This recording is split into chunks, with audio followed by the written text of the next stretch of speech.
pangyayari sa ating mundo, no? Hindi lang sa ating bansang Pilipinas, ang ng ating pamahalaan ngayon.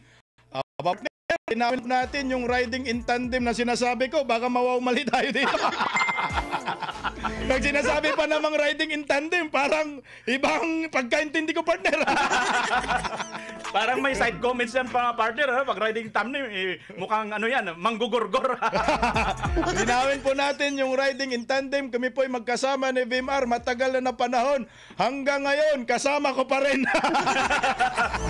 Pasensya na po kayo dahil hindi po kami nagkakasawaan ng mukha. Excuse me po. Anong nangyari nun? Partner, batiin po muna natin yung mga nanonood ngayon sa Birada Agila, partner. Batiin natin. Ayan, si Cristiano Prado. Maayong hapon, Birada Agila, by Bisdak at Brad VMR. Ayan, sabi naman ni Leonard Alitza, pindot na! Hoy, sa mga nakatambay ngayon, pakipindot, pa-like, pa-share, pa-subscribe. Pabuti natin ng 100,000 subscribers ang DCER 1026. Ay, tama ka dyan, partner. Nabanggit mo na lang yan, road to 100,000 subscribers na yan at deeply or highly appreciated po ang ating mga subscribers, partner, dahil ang bilis po ng DCER na lumalago, habang patuloy po na nakikinig sila rito at nagsasaya sa programa. Kaya makisawsaw, kagaya po ni Ima Ricardo, maayong udto, Birada Agila. Yun. Sabi naman ni Kyoko Sudo, ang ating isa sa masugid na followers din, partner Bisdak, Afternoon po sa lahat, mga kabirada Agila. Marjorie Cumbista, good afternoon, Sir Bisdak, in VMR channel and Isiminay, and God bless po. Partner, ano yung Marjorie Cumbista? Bate ba yun? Pangalan yata ng tao yung Marjorie. Pangalan yun, Ma'am Kyoko Sudo. Alam mo, partner, masasagot ko lang doon. Wakaranay. Anong wakaranay? Hindi ko alam. Ayon naman kay Jason Kapispisan, good PM Bisdak at VMR watching from United Arab of Emirates. Ayan, marami pong tumatambay ng mga OFW, partner. Kaya naman, partner, update lang po tayo dito tungkol sa nangyayari ngayon sa Iran, partner. Maraming OFW po yun, partner. Ayun, partner, katulad nga ng huli mong binasa, nasa, saan siya? Nasa Saudi ba yan?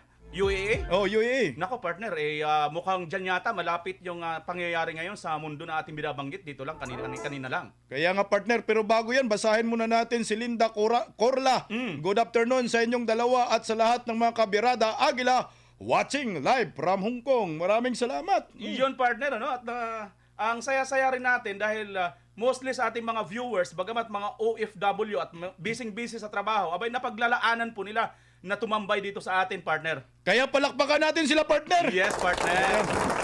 At maraming salamat po sa inyo. Pero basa po muna tayo ng balita, partner.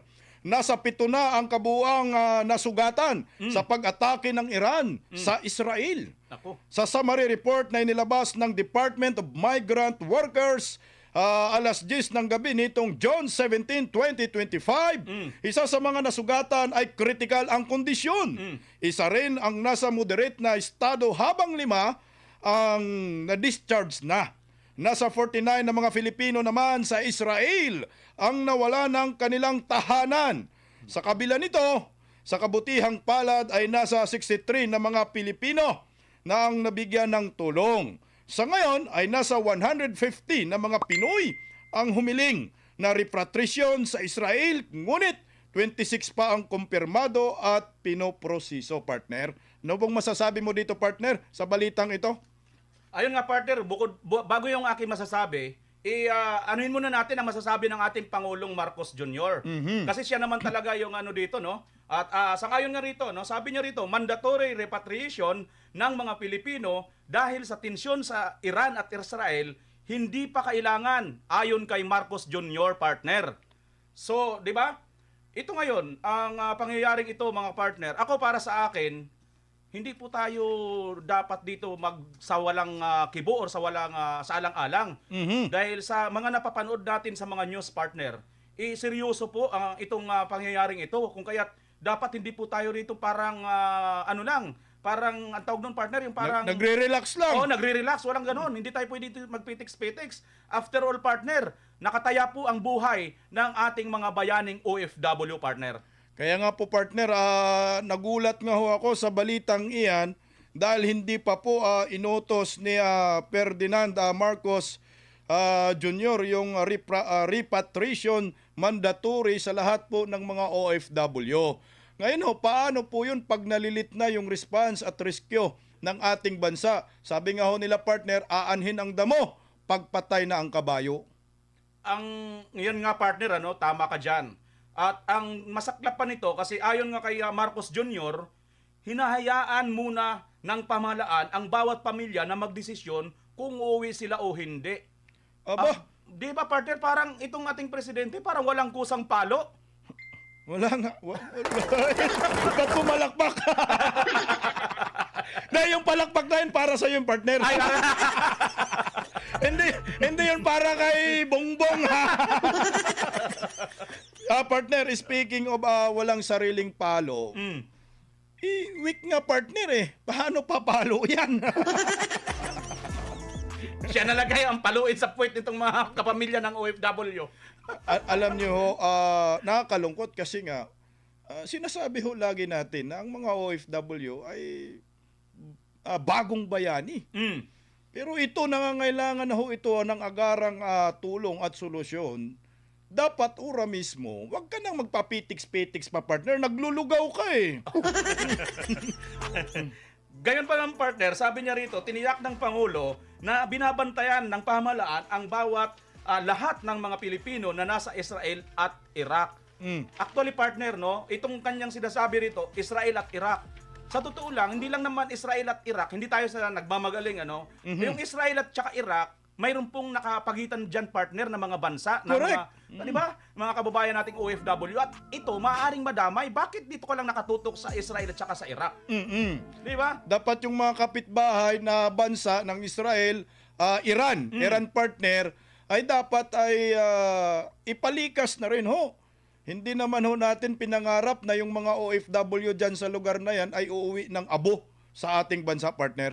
Correct ka dyan partner, at isa ito sa masakit na damdamin sa ating mga kababayang OFW pagka ang ating pamahalaan mukhang tinuturing tayong bayani sa salita ngunit hindi sa gawa.